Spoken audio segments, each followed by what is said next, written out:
goal ko po kasi mapalagana po talaga yung gymnastics sa Pilipinas. Maging sikat siya dito sa country natin and makilala internationally. Sa stamp na binigay sa akin ngayon, mas makikilala po talaga gymnastics dito. And I hope na sumali po yung mga kabataan at excited po ako na ma-meet sila and makapag-compete with them. Kamusta yung training mo at kailan ka babalik sa competition? Ngayon, kakabalik ko rin lang din po. Pero bumalik po ako ng January.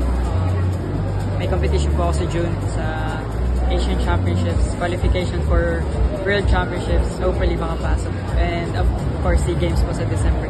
Medyo naging matagal yung pahinga mo, pero kamusta yung back to training mo? Yeah, as usual, mahirap talaga bumalik kapag galing sa mahabang pahinga.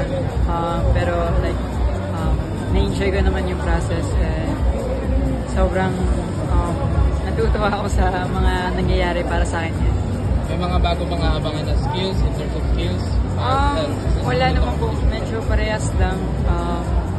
Nagbago lang din po yung rules ng FIG. So, kailangan po namin maka-adapt sa kung ano yung binigay po nila sa akin. Pero naka-adjust naman yung team mo? Yes po, yes po. Yung init, kamusta? Sobrang init po right now sa Pilipinas. Nagpa-plan po training camp sa other country po. May ano na ba? Pipili ng... Yes po, meron naman na din. Hindi ko na ba sasabihin pero may napili na po para sa mga age competition.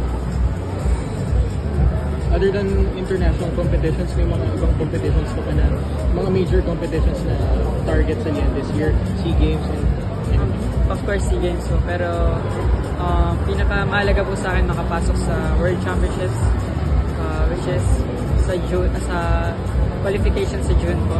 So, really hoping na maging safe and successful po yung performance ko po.